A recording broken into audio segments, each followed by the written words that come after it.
Hey guys, welcome back to the Films 128 channel. Today's episode, another eBay find, Canon AT-1. Real basic of a camera. It does have a light meter, but everything else is manual. There's no automatic focusing, no automatic shutter or aperture adjusting. And I have put on what lens do I got on here? A 35 to 105 millimeter zoom lens. The one weird thing I've done is went right out with a Ilford Delta 100.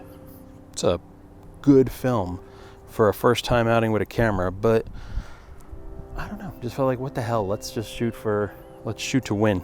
So excellent film loaded in a camera I've never tried before, so should be fun though. It should be all right. I've tested the functionality. It seems like it's working, so I think I'm gonna be all right. Hope I'm gonna be all right.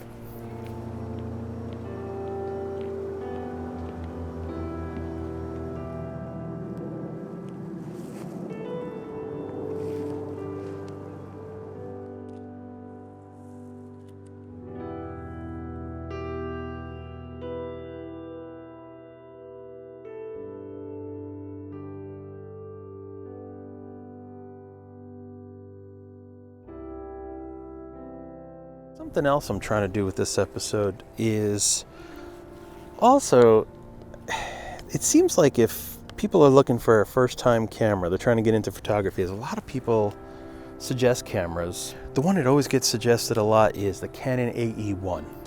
Great camera. Love that camera.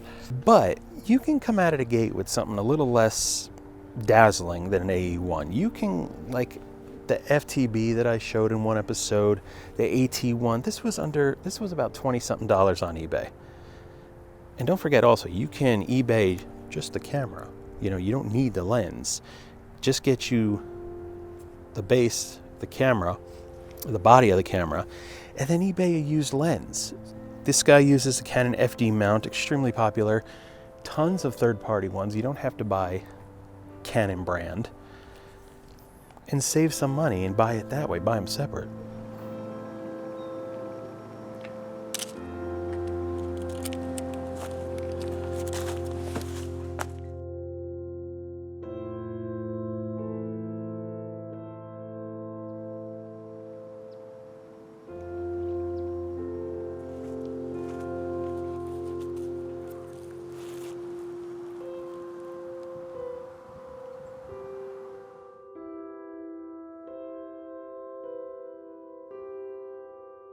I guess the point I'm trying to make is that you can start out with pretty simple stuff. You really can just buy the base of a very simple camera like FTB, like an AT-1, anything really, don't matter, it don't have to be Canon.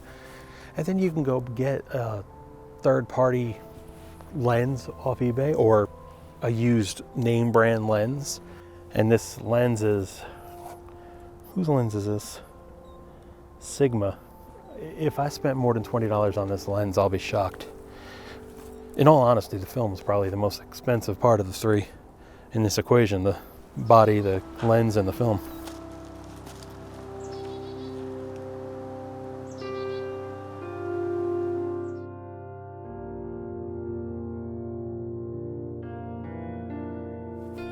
Really, all you want is a lens with some f-stops, and you want a camera that you can adjust shutter speeds with, and you're good to go.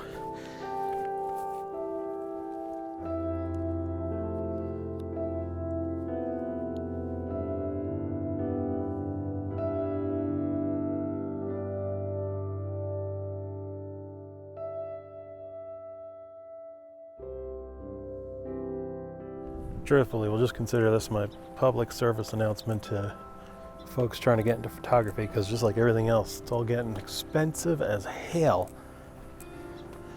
Cameras are getting older, so prices are getting higher, and less of them are still functioning, so someone's got to fix them if you want to keep them going.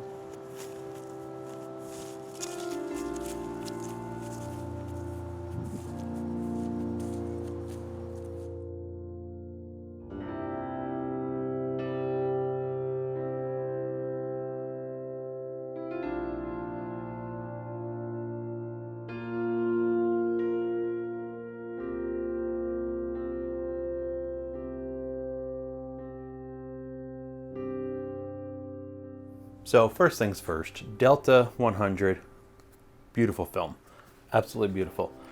Again, with the Deltas, not very forgiving if you overexpose, but I love that film. I love that whole line. The AT-1, it's simple, affordable, great camera. Recommend it for anybody who's just looking to start or just wants a real manual, simple camera. AT-1, the FTB, good cameras.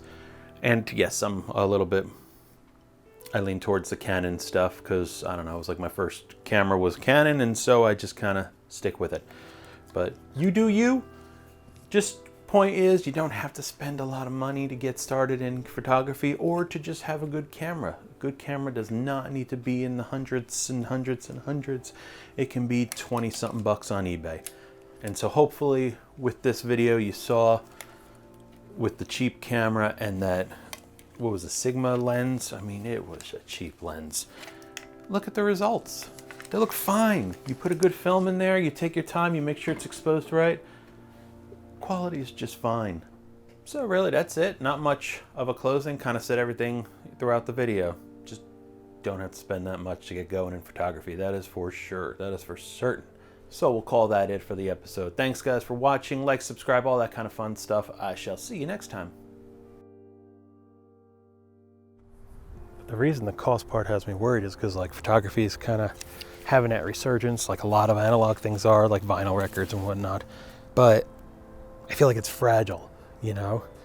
If it gets priced right out of existence and people stop buying it, then we start going back to those conversations where we're going to shut down film plants and Kodak's no longer going to produce this, no longer going to produce that. It's just going to, I feel like it's fragile that if people stop buying, it could fall apart and then the prices go way high because nobody's making anything anymore.